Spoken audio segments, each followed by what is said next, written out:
How to reset display settings on Windows 11.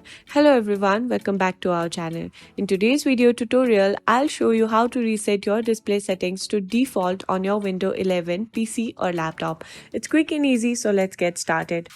First, you need to open the settings menu. You can do this by pressing the Windows key and the I button together on your keyboard. Alternatively, you can right click on the start menu and then select settings from the drop down. Once the settings window is open, click on system from the left sidebar. On the right side, you will see an option called display. Go ahead and click on that. Now, under the Scale and Layout section, you will find the display resolution settings. Make sure to select the recommended resolutions for your display. This is important for the optimal performance.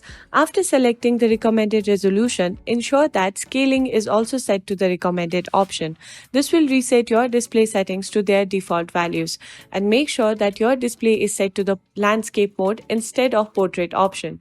I hope this tutorial was helpful for you. If you found this video helpful, please don't forget to click the subscribe button, give this video a thumbs up and share it with your friends. If you have any question, feel free to leave them in the comments below. I'll see you in the next video.